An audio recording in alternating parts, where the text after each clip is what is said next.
One day, the ruler of the Murakami province receives a warning from a neighboring feudal lord who has decided to seize a mountain to build a castle there. However, Lord Murakami orders the messenger to be killed and prepares to defend the village. Sometime later, the mountain is besieged by the neighbor's army, confident in victory and mocking the lord, whose face is hidden behind a mask. He sends his soldiers into battle, but the small group led by the lord standing before them extends their hands forward and the entire army falls, destroyed by an unknown weapon that literally pierces their bodies. Present day. At a university, a group of students studying paranormal abilities gathers. One of them, Yoji Minami Maru, nicknamed Nanmaru, possesses a small supernatural power, the ability to create tiny holes in everything, which he demonstrates on a stack of paper. The young people are impressed by his skill, but Nanmaru himself doesn't consider it useful since he can't even find a job. Just then he receives a summons from Professor Murakami and heads to the Department of History and Folklore, where he meets lecturer Emi, who is worried about the professor's absence. Murakami had gone on a research trip and disappeared. The woman is surprised by the boy's last name and asks about his family, but he can't recall anything of interest. Meanwhile, in the town of Marukawa, located on Mount Murakami, a girl named Sachiko wakes up from a nightmare. Her grandmother brings her milk and tries to calm her down. Back at the Paranormal Enthusiasts Club, there's a disagreement, and one of the boys remarks on the uselessness of Nanmaru's ability. The boy gets upset and recalls how his grandfather taught him to punch tiny holes in objects by shouting, believing his grandson was special. At this moment, he is found by student Emi, Tagai. The thing is, Emi, while researching his genealogy, discovered a common ancestor in the boy's family and the professor's. She asked Nanmaru to help search for him, as the last case Murakami studied was the murder of their ancestor. The boy's parents can't help since their family moved away from there a long time ago.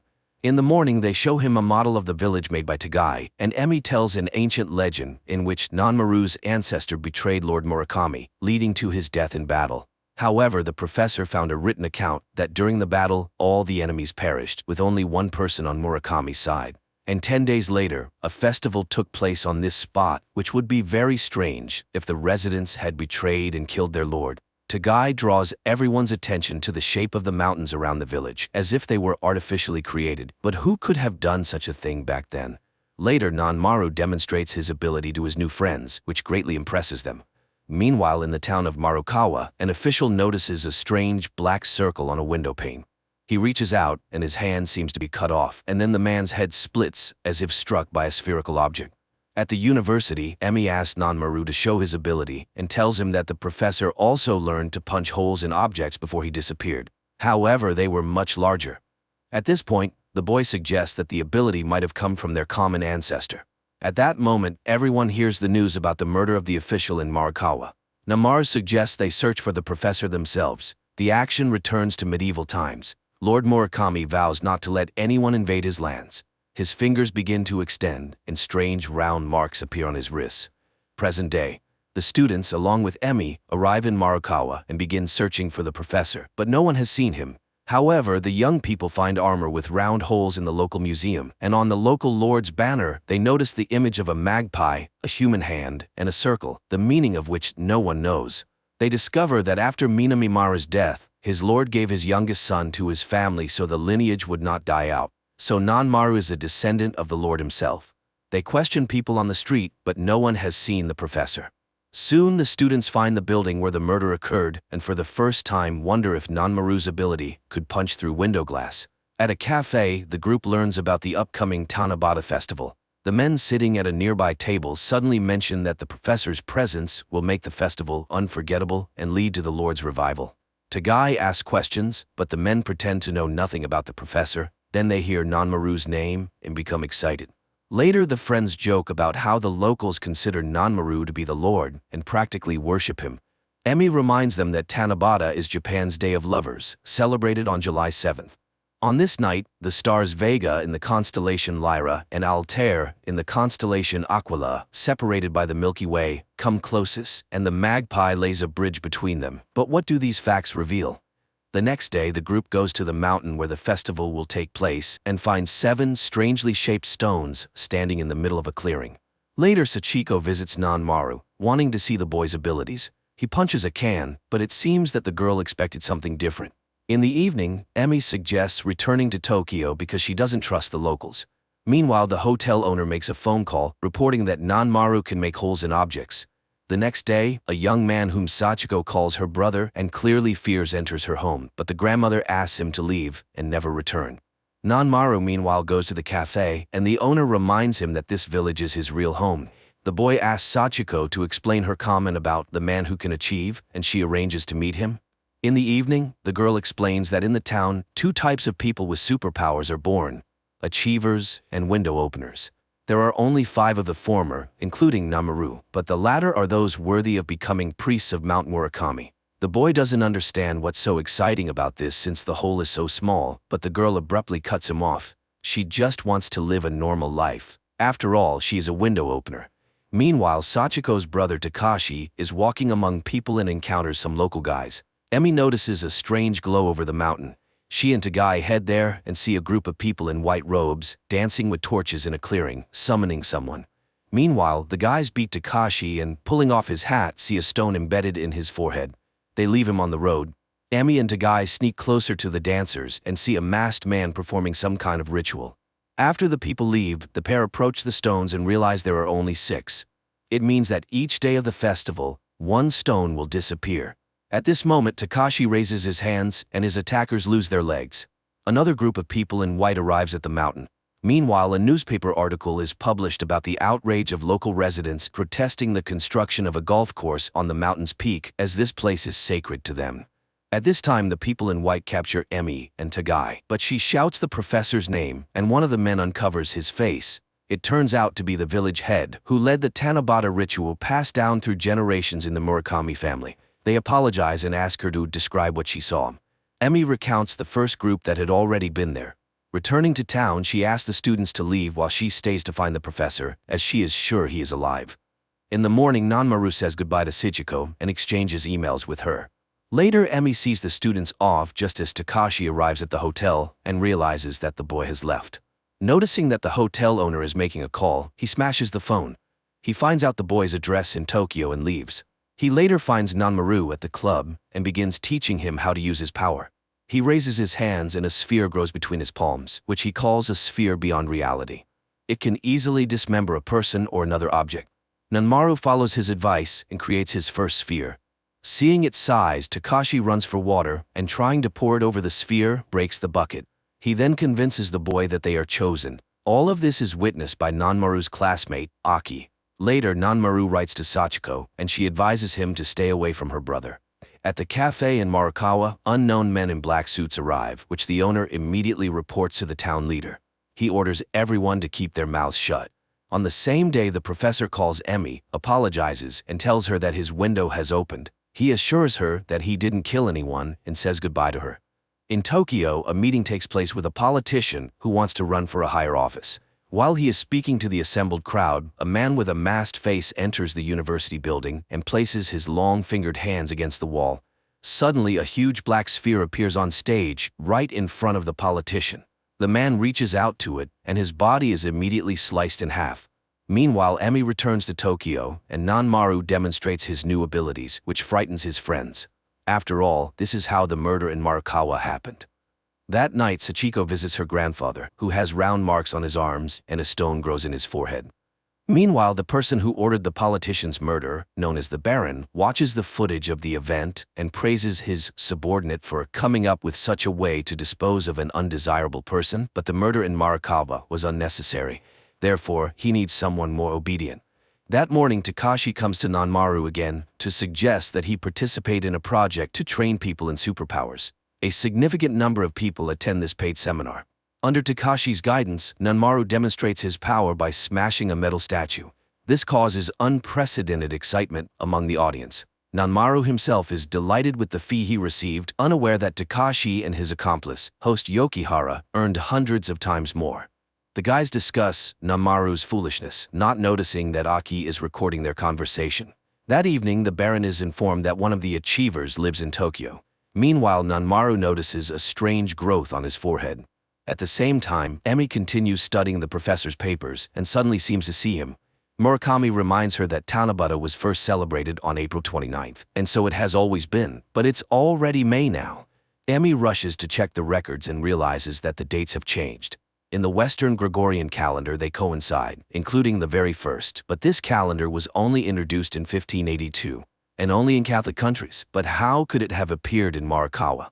Meanwhile, Nanmaru continues participating in seminars, supposedly teaching people superpowers. The boy tries to explain that not everyone can do this, but no one believes him.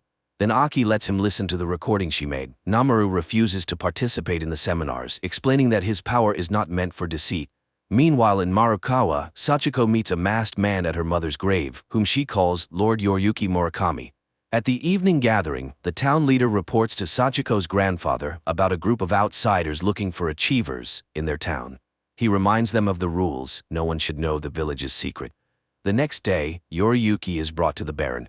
The achiever demands that the village be left alone, but the Baron claps his hands and 4 armed men run out of the neighboring rooms. However, Yoriyuki is much faster, and all fall with pierced heads. He agrees to work temporarily for the Baron and removes the mask from his face. The Baron is horrified to see a completely inhuman face. Meanwhile, Nanmaru continues to look for a job where he could properly use his power. Suddenly, he hears calls for help. Passers-by have found a child in a locked car. They locate the mother, but she has lost her keys and cannot open the vehicle. Seeing the boy losing consciousness from the heat, Nanmaru uses his powers to smash the car's window. People are impressed, and the mother thanks the savior. Later, he sees a news report about the incident, but these same shots catch the attention of Takashi in Yokihara. They begin vandalizing the signs of establishments with problems. TV reports about them start to appear, raising social issues. Everyone discusses the unknown boy, whom they nickname Chisel. The police start an investigation. The Baron is displeased with the commotion, but Yoriyuki assures him that he knows who is responsible. Meanwhile, in Morikawa, people believe that Takashi is behind all this. Sachiko's grandfather and the professor ask the girl to go to Tokyo. Following his friend's advice, Nanmaru decides to become a janitor, thinking he could simply destroy the trash. However, the group soon notices that the mark on his forehead grows with each use of his power. One day, Sachiko arrives in Tokyo. She confesses to Emi that the town lied. The professor was there all along. Now he hands his assistant a letter of apology through Sachiko. She explains that all the town's residents have been having nightmares. Their conversation is interrupted by Nanmaru's arrival. The girl notices the mark on his forehead, but the boy doesn't understand her hints. He points out the place where Takashi might be. At another seminar where Takashi continues to deceive people, a delegation from the town arrives and demands that these activities stop. Takashi, pointing at Nanmaru, accuses the boy of wanting to monopolize the gift, and no matter how much Nanmaru yells trying to explain the truth, people don't listen. Then Sachiko steps forward. She accuses her brother of lying and calls him a killer. Takashi raises his hands as if preparing to create a sphere, but at that moment a loud pop is heard and a huge hole appears in the window. Yoriyuki, standing below, calls Takashi to him and the latter runs down.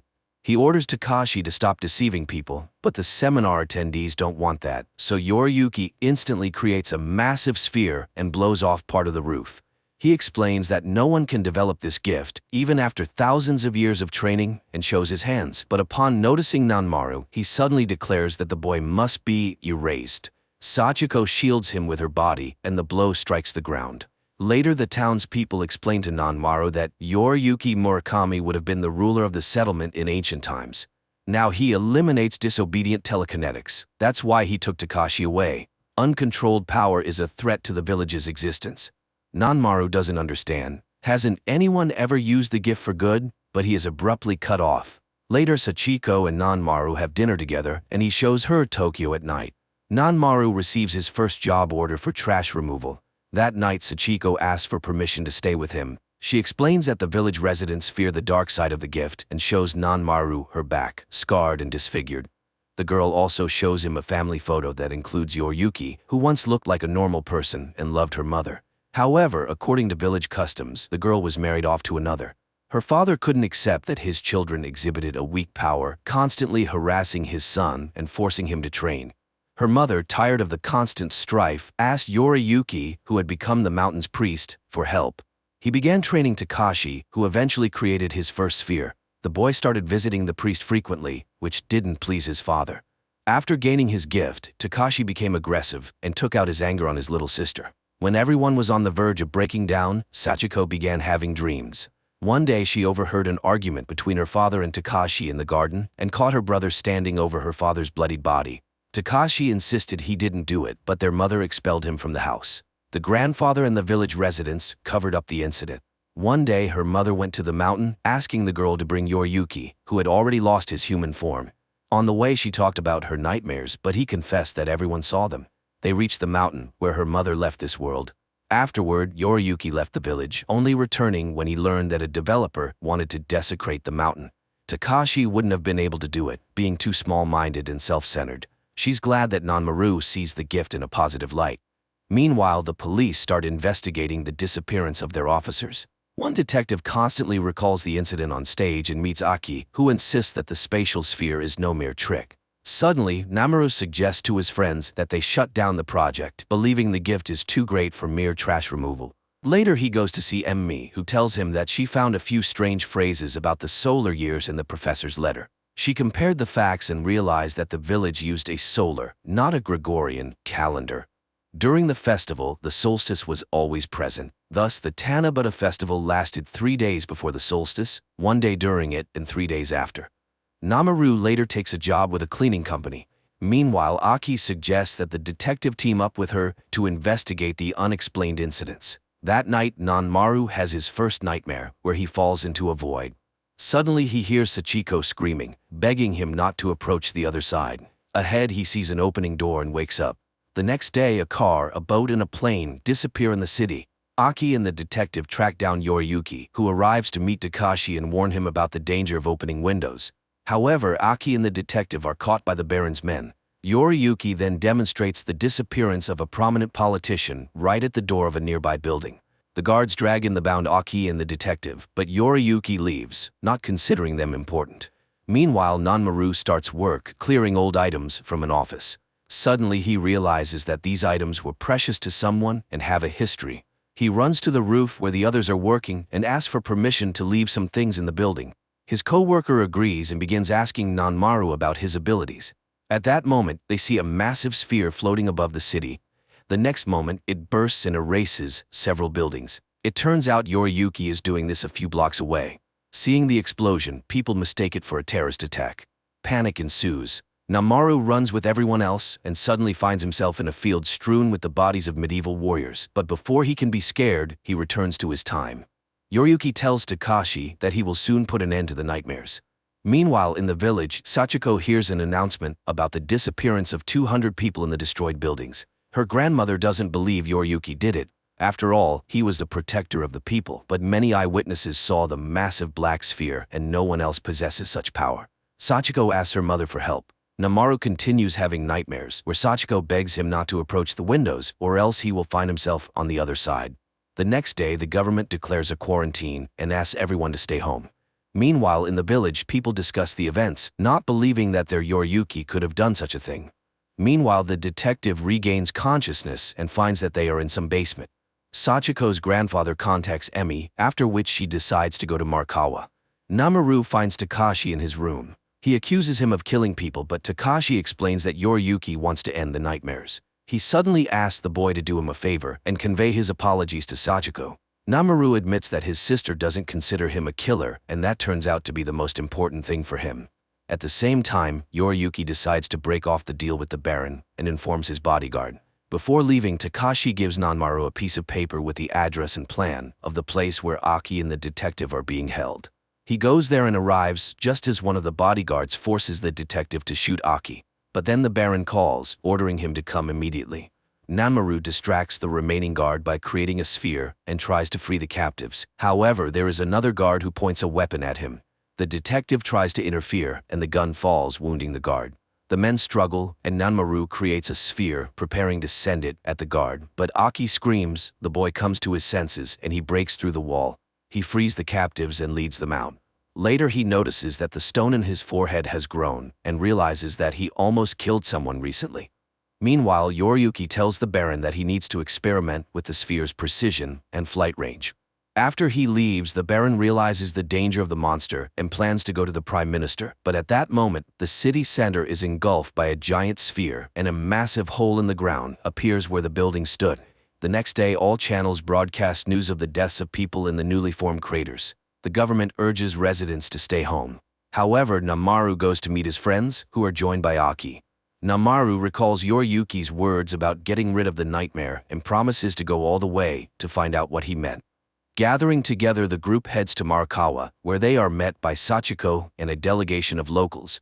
Namaru recounts Yoriyuki's words about the nightmares, but none of the locals hurry to explain. Emi then sternly urges them to avoid another incident with the loss of lives. She wants to know what the windows are, why the Tanabata festival is needed, and what the role of the mountain priest is. However, the villagers admit that they don't understand Yoriyuki's plan. Namaru loses his temper. He respects the town's customs, but the power of the mountain kills, and Yoriyuki is a killer. The town leader promises to introduce the group to the master, Sachiko's grandfather. He also plans to invite Professor Murakami to the meeting. In the morning, Yoriyuki and Takashi arrive at the master's estate. The maid greets the guests and rushes to warn the master of the unexpected visitors. The old man immediately accuses Yoriyuki of killing the official, but Yoriyuki reminds him that the man wanted to destroy the sacred mountain by turning it into a golf course. Yoriyuki has found answers to his questions and is ready to break the rules. The pair are about to leave, but suddenly the visitor stops. He senses armed men hiding in the yard and prepares to fight. The Baron's men open fire, but the bullets don't touch Yoriyuki. The maid rushes to her master. Meanwhile, Nanmaru's group walks along the road leading to the estate. Sachiko tells Nanmaru that the locals fear him. Deep down, they are vassals. The town leader thanks Tagai for the model of their area, saying the professor told him it helped solve the problem. At this time, in the master's house, Yoriyuki distributes the exits to attack the enemy from different sides. Meanwhile, soldiers burst into the master's bedroom and open fire. Yoriyuki tears them apart with a sphere. Namaru's friends hear the shots and run to the estate. The Baron's assistant brings in reserve troops and orders the estate to be surrounded. Yoriyuki and Takashi are caught in a circle. They stand back to back, grow spheres, and kill the soldiers. Yoriyuki creates a whole bunch of spheres. One of the soldiers, dying, shoots Takashi. When Nanmaru's group arrives at the estate, they find a pile of bodies. The old master, dying, orders them to stop Yoriyuki. Namaru and Sachiko step into the yard as the Baron's men leave the estate. Yoriyuki is leading the wounded Takashi along a forest path, but the boy is getting worse. Eventually, he falls and dies. Namaru and Sachiko also find the forest path and soon see Takashi's body. Sachiko takes her brother's death hard. Meanwhile, Emi finds a handprint on the door with long fingers, belonging, according to legend, to the monster Kasasagi. Later, the group returns to the town, where they are unexpectedly stopped by Sachiko's grandmother, who asks Nanmaru to go with her, as she received an order from the new master, Professor Murakami, to protect the boy. He ends up at Sachiko's house. In the evening, the young people meet on the veranda. Sachiko asks him to be careful and offers sweet sake, which helps with nightmares. She believes that the dead turn into stars in the sky. The distance between them is vast. No matter how much you scream, no one will hear you, and the loneliest thing is your own death when you are the only one stepping out of the window. The girl talks about her nightmares where she is searching for someone. Unexpectedly, she finds herself on a mountain where she feels the presence of someone beyond the Milky Way, and they extend a hand to her. Namaru grabs her hand and confesses that Takashi regretted his behavior. Sachiko, however, hopes that her brother did not go into the darkness alone. That night, Emi struggles to sleep, replaying everything that happened in her mind. The next day, despite the police's order to stay indoors, the men of Marikawa arrange a meeting, not noticing that Aki is recording their conversation, which he later shows to Emi. The friends discover that there are no news reports anywhere about the massacre in the town and decide to go to the meeting. Meanwhile, the police knock on Sachiko's grandmother's door, searching for Nanmaru, but the girl leads him out through the back door. However, Nanmaru is convinced that the police are looking for Yoriyuki. In the evening, the residents on their way to the meeting are stopped by the police. A confrontation ensues, which Emi and her students observe. Then the Baron's men arrive, also seeking to capture Yoriyuki, but the residents refuse to hand over their priest. The Baron's assistant fires a shot over their heads, claiming that Yoriyuki possesses a terrifying power that could destroy the planet. At this point, Nanmaru intervenes, suggesting they meet with Yoriyuki first to let him explain his actions. When people start shouting again, he creates a sphere. Nanmaru admits that he doesn't know why he has such abilities, but there can be no talk of betrayal by the town. Then Professor Murakami steps out from the crowd. Emi is horrified to see the enormous stone in his forehead and faints. Namaru is at a city council meeting. He asks them to agree that he will convince Yoriyuki to talk to the police and the Baron's men. Guards will wait for him on the mountain to persuade him to leave the town without harming its residents. Later, he informs his friends that the professor wants to meet with them in his laboratory. In the morning, the team goes to Murakami. They gather around the model, and the professor begins his explanation. The village festival was established and held for 7 days during Tanabata, the summer solstice.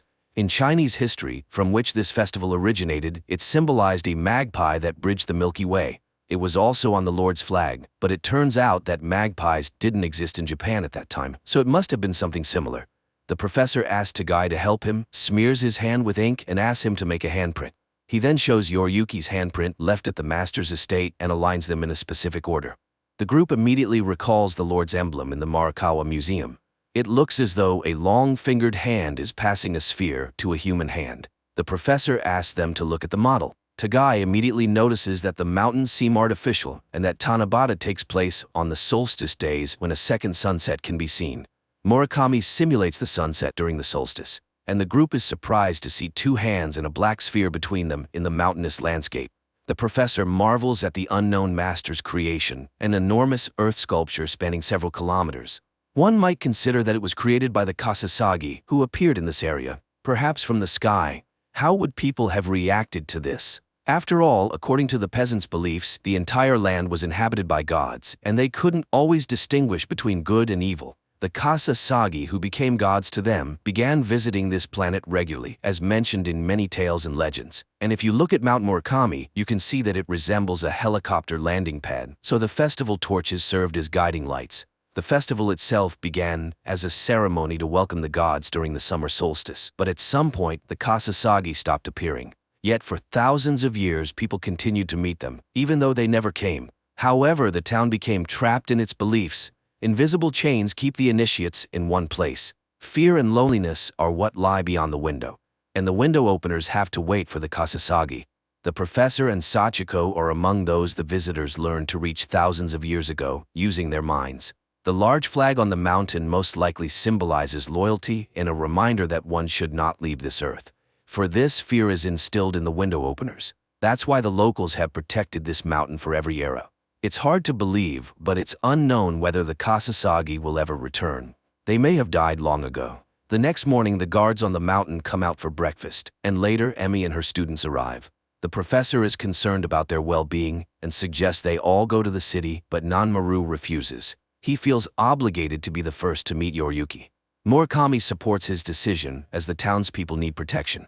Each generation of priests has ingrained the sacred duty into their minds, but the professor is the only one who thought to create a model and can now visually show people what is really happening here. They light bonfires to show Yoriyuki that there are people here. After all, he most likely wants to destroy the mountain. That would end everything, but the people are becoming hostages. In the evening, the students and Nanmaru go on watch. The boy asks Sachiko about her dreams and suggests they leave this place to start a new life. Moreover, he feels something for her. At that moment, the Baron's men appear. They haven't waited for Yoriyuki and demand to know where he is, otherwise they'll start killing the townspeople. The professor is outraged and even creates a sphere, but then one of the Baron's soldiers shoots his comrades and removes his helmet, revealing himself to be Yoriyuki. Those who haven't seen his form before scream in fear. The Baron's assistant tries to shoot him and immediately dies from a sphere. Yoriyuki admits that he always imagined the black sphere as a trash chute. He simply pushed those who posed a threat to the village into it. But now, he doubts that. The ancestors, the Kasasagi, might have contacted their descendants many times, but most of them didn't develop the ability to leave with them unharmed. He believes that his ancestors were from other stars. They possessed knowledge and logic foreign to Earthlings. But what if it's not a window but a gate? And by entering the sphere, you can be transported to the ancestors' planet? That's why he changed his plans. At that moment, people see a huge black sphere above their heads. Yoriyuki announces that he intends to leave with the Kasasagi. Sachiko suddenly asks him to take her with him. The dark world is calling to her, and she wants to find peace. Nanmaru reminds her of her dreams. The girl reaches out, and through the darkness, she sees an inhuman hand beckoning her from another reality. But just as she is about to grasp it, Nanmaru grabs her wrist. Yoriyuki shakes his head. Nanmaru will never understand the feelings of the window openers. The boy agrees, but he doesn't like that the girl is ready to go into the afterlife without experiencing even a small part of this vast world. Here there is wisdom, mistakes, and attempts to start over. The world is thousands of years old, and compared to that, all superpowers are insignificant. He doesn't want her to leave and asks her to stay. The girl agrees. She remembers how her mother once left for the sphere. Yoriyuki also recalls that moment and promises to wait for her. The sphere begins to grow, and Nanmaru orders everyone to run. The people rush down the mountain while Yoriyuki stands under the sphere, waiting for it to consume him. A massive explosion occurs. Nanmaru's team manages to take cover in the forest, and the town's electricity goes out. Time passes. Tagai enrolls in graduate school. Emi and Murakami resign from the department and now live together in Marikawa. Aki has become an independent internet journalist and now lives with the former policeman. The people of Marikawa quickly reconstructed the area where the mountain once stood. Nanmaru has opened a company where people exchange items without using money. It's strange but highly successful. He no longer uses his abilities, which means his appearance will remain unchanged. One day he goes to Marikawa, where a festival is scheduled to take place in the evening. After all, the festival continues in the hope that someone will come from the Milky Way, and Sachiko lives in her house, always waiting for Nanmaru. The series is based on the manga by Hitoshi Iwaki, the author of the famous Parasite. While the middle of the plot may drag a bit, the finale ties everything together and thoroughly explains the events on screen, which is a rare feat in modern cinema.